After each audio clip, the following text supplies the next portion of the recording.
l'autorité du roi Akab et de Jézabel qui envoûtait ce peuple. Mais bien aimé, la parole de Dieu dit, il n'y a rien de nouveau sur la terre. Mais aujourd'hui, c'est le temps que nous vivons aussi. Vous voulez que je puisse vous décortiquer qui est Jézabel aujourd'hui? Qui est Akab aujourd'hui? Vous voyez aujourd'hui que le bien même de l'Église ne se dise plus. Là où Dieu doit être adoré en esprit et en vérité, nous trouvons les actions, les actes qui ne doivent pas être là. Dans ces temps-là, bien aimés, le lieu d'adoration de Dieu a été transformé. Ils avaient mis l'autel de Baal. L'autel de Baal, vous voyez, vous savez c'est quoi Baal? Alors je vais vous dire quelques actes qui s'est passé. Ça veut dire que le dieu de Baal et le dieu d'Astarté, c'était... comment je peux vous expliquer? Alors, l'adoration qui s'est passée, il prenait un mort qu'il mettait sur l'autel et quelqu'un devait passer un acte sexuel avec les morts. Vous voyez là où Dieu était adoré, était devenu un lieu d'abomination. Un lieu d'abomination, mes bien-aimés. Et le peuple qui adorait le Dieu Tout-Puissant, ils avaient changé leur adoration. Combien de hommes, combien de femmes, combien de soi-disant chrétiens aujourd'hui, ils ne sont plus chrétiens. Il est chrétien quand il est dans une église et quand il sort au milieu des païens, il devient païen. Il ne peut pas dire le bien. Même ceux qui s'appellent les chrétiens, ils disent même le serviteur. Il n'y a plus les bons serviteurs, bien-aimés. Okomi Mosi Kazunga. Oui. Alléluia. Tu es déjà loin. Tu es comme dans cette époque-là. Jézabel est en train de te conduire. Akab est en train de te conduire. Mais reviens au Seigneur. Reconnecte-toi au Seigneur. Ceux qui connaissent le Seigneur, ils marchent autrement. Ils parlent autrement. Ils agissent autrement. Gloire à Jésus. Alléluia. Écoutez bien. Quelle est l'adoration spirituelle que toi, tu donnes au Seigneur aujourd'hui? Dans cette époque, pendant que tous, ils ont suivi Baal, mais il y avait quelqu'un. Et ce soir, je veux dire que ce quelqu'un soit toi, bien-aimé. Peut-être que tu t'es mêlé au milieu de ceux qui critiquaient l'Église, de ceux qui voyaient qu'il n'y a plus de bonnes choses dans le Seigneur. Je suis en train de te ramener, de te dire, le meilleur se trouve que dans le Seigneur, qui est dans la présence de Dieu Tout-Puissant, là où se trouve le meilleur. Élie, il a dit, moi, je ne peux pas faire comme les autres. Élie, il avait dit, moi, je ne suis pas comme ce que les autres sont, ce que sont les autres dans ces moments. C'est-à-dire que c'était un moment de refus. Il y a d'autres choses, il faut le refuser. Il ne faut pas les faire. Il y a d'autres choses, il faut le refuser. Il ne faut pas les dire. Combien d'enfants de Dieu aujourd'hui, même quand tu es en train d'écouter ces bons messages de la restauration, tu ne les partages pas avec quelqu'un pour recevoir la vie. Mais quand tu reçois seulement un message, vous savez, il y a un pasteur qui a fait ceci. Tu es le premier qui le partage avec plus de 1000 personnes. Bien aimé, quelle est ta vie aujourd'hui? Mais quand tu entends la parole de la vie, tu ne les partages avec personne. Ça veut dire que toi, tu empêches les autres de venir au Seigneur, mais tu es là au milieu pour partager le mauvais message, tu le partages directement. Ça ne traîne pas. Alléluia. Réveille-toi, l'enfant de Dieu. Réveille-toi. Élie, il avait dit que moi, je ne peux pas suivre les autres. Ceux qui ont l'esprit de Dieu, qui ont les cœurs transformés, bien-aimés, ils ne font pas comme les autres font. Parce qu'ils sont nés pour la différence. Oui. Élie, parce que je ne suis pas dans ce message, je prends qu'un exemple, bien-aimé. Je te dirai que signifie le nom d'Élie. Qu'est-ce que signifie? Pourquoi on lui avait donné le nom d'Élie? Pourquoi son père, il avait la révélation de Dieu? Alors, la première des choses, bien-aimé, pourquoi tu ne dois pas rester un chrétien sans être transformé, pourquoi tu dois te laisser à Dieu afin que Dieu te transforme?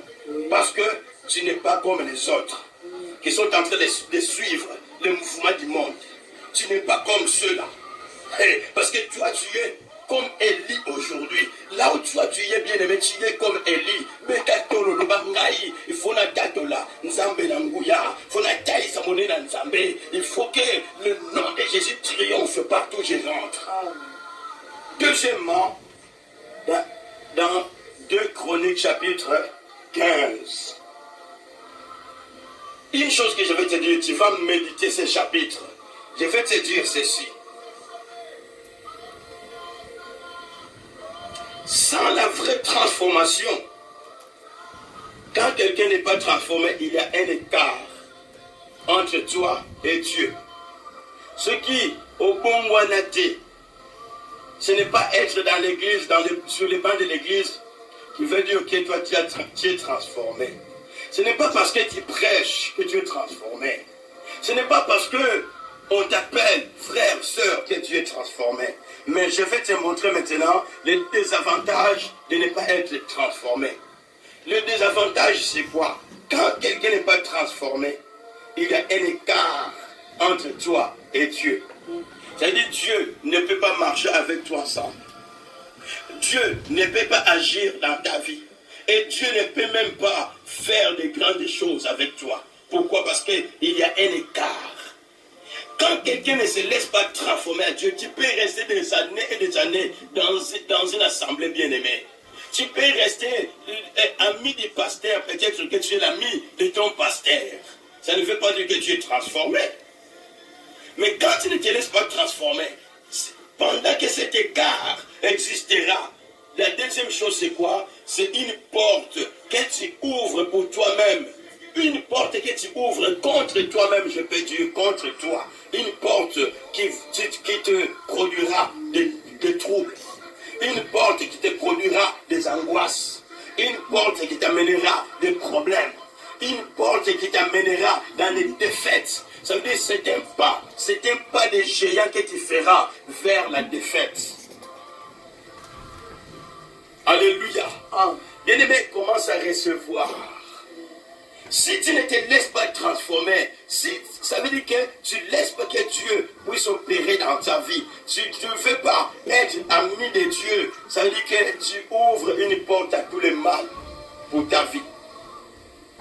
Mais c'est lui qui se laisse transformer, c'est lui qui laisse sa vie, que Dieu lui transforme. Même s'il avait commis des péchés, que les hommes criaient, regarde celui-là, c'est un grand pécheur. Et regarde celui-là, comment il était. Mais quand cette personne-là comprend, il dit, moi je vais m'abandonner à mon Dieu, je veux que Dieu transforme ma vie. C'est lui qui se laisse transformer, bien-aimé.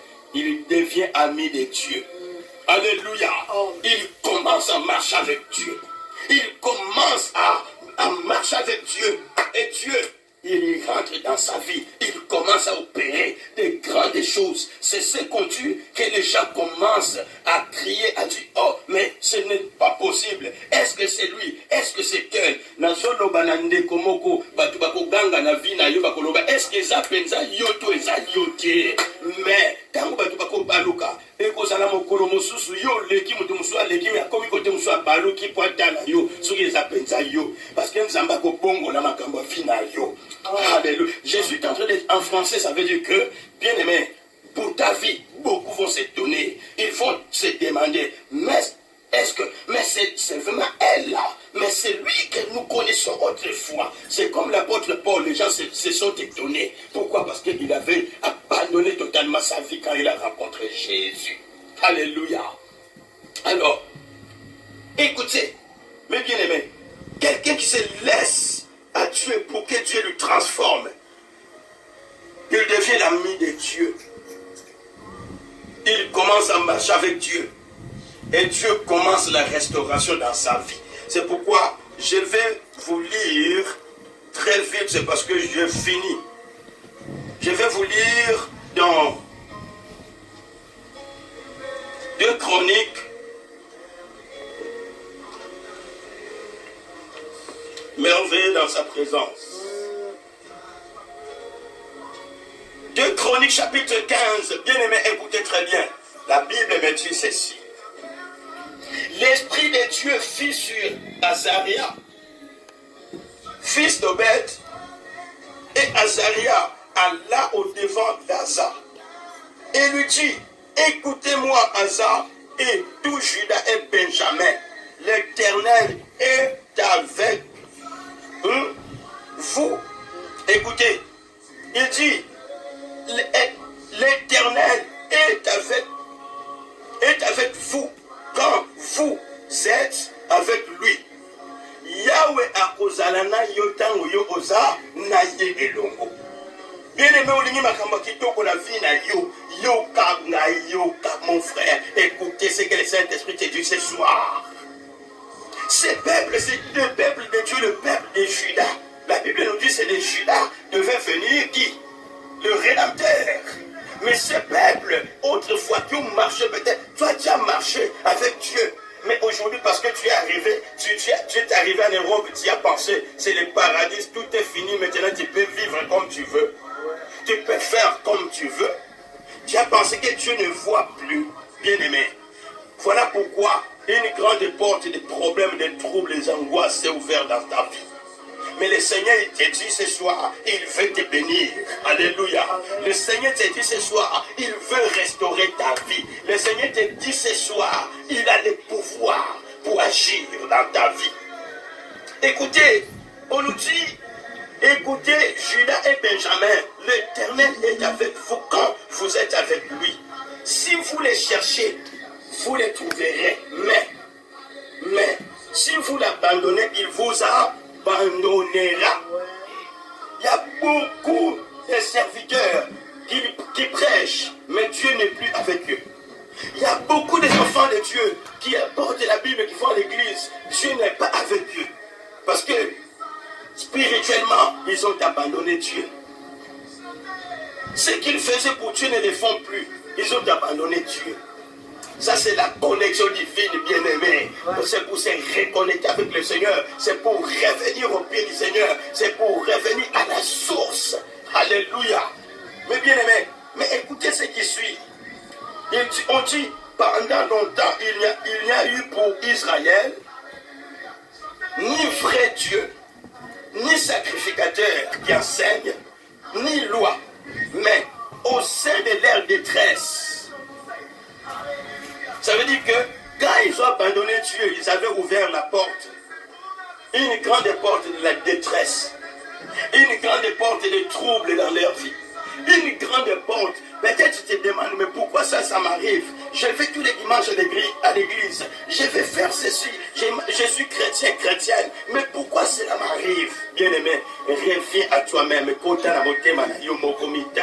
Alléluia.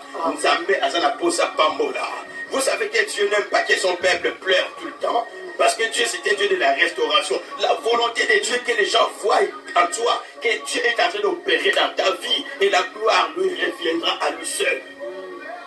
Et c'est ça que Dieu veut faire. Alors on nous dit ceci, le verset 5. Dans ces temps-là, point de sécurité. Peut-être toi, tu as perdu la sécurité dans ta vie. Point de sécurité pour ceux qui allaient et qui venaient. Car il y avait des grands troubles parmi tous les habitants du pays. On se heurtait peuple contre peuple, ville contre ville. Écoutez bien aimé. Alléluia. Mais, parce que Dieu, il avait envoyé sa parole. Alors, à travers les prophètes, ils ont écouté la parole. Ils se sont dit, non, nous ne pouvons plus vivre loin de Dieu parce que loin de Dieu, la détresse est rentrée. Loin de Dieu, les troubles sont rentrés dans nos vies. Loin de Dieu, notre vie a été détruite, a été abîmée. Pourquoi? Parce que l'autel de Dieu, bien-aimé, l'autel de Dieu était par terre. L'autel de Dieu dans ta vie, est-ce que l'autel de Dieu dans ta vie est en bon état? Mais le Seigneur, écoutez, Dieu, il veut le meilleur pour toi. Dis ta main là où tu es. Dieu, il veut le meilleur. Dieu, il va encore t'entourer de sa gloire. Et l'ennemi qui est en train de te terrasser ne te touchera plus. Quand toi tu reviens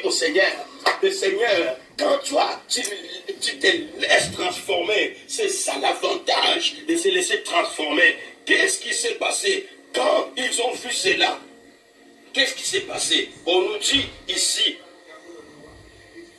il y rassembla, verset 9, il y rassembla tout Juda et Benjamin, et c'est d'Ephraïm, de Manassé et de Siméon qui habitaient parmi eux, car un grand nombre de gens d'Israël s'est rejoint à lui lorsqu'ils virent que l'Éternel, son Dieu, était avec lui. C'est-à-dire Dieu, il a repris les rênes. Laisse que Dieu reprend les rênes dans ta vie. Amen. Il va commencer à tout restaurer. Il va commencer à tout changer. Pourquoi? Parce que le verset 8 nous dit, ils ont restauré, alléluia, ils ont restauré l'autel de Dieu. Après avoir entendu le prophète, aujourd'hui tu entends le prophète te parler. Aujourd'hui tu entends la voix de Dieu te parler. Bien-aimé, si ta vie a été abîmée, le seul qui a le pouvoir de restaurer la vie de quelqu'un, c'est le Seigneur des Seigneurs. Le seul qui a le pouvoir de donner la paix, c'est le Seigneur des Seigneurs, Jésus-Christ. Le seul qui a le pouvoir de guérir la maladie, c'est l'Éternel. Le médecin soigne, mais le Seigneur guérit. Alléluia. Et c'est ça l'avantage de se laisser, de s'abandonner à Dieu. Tu deviendras ami de Dieu.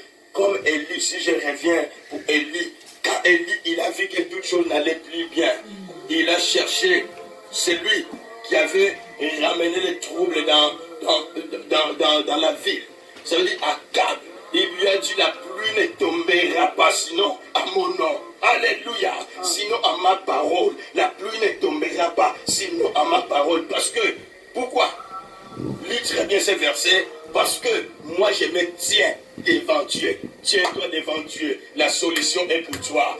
Tiens-toi devant Dieu. Tu parleras. Le ciel entendra et le ciel exécutera. Tu parleras, le ciel t'écoutera cette nuit. Le ciel t'exaucera. Pourquoi? Parce que tu fléchis, tu reviens au Seigneur. Et il a dit, parce que j'ai fléchi mes genoux devant Dieu, alors la pluie ne tombera pas. Et cela a été fait ainsi. Quand cela a été fait, Dieu, il va prendre soin d'Élie. Ce soir, Dieu va prendre soin de toi. Ce soir, le Seigneur fera de grandes choses pour ta vie. Cette nuit, reviens seulement au Seigneur.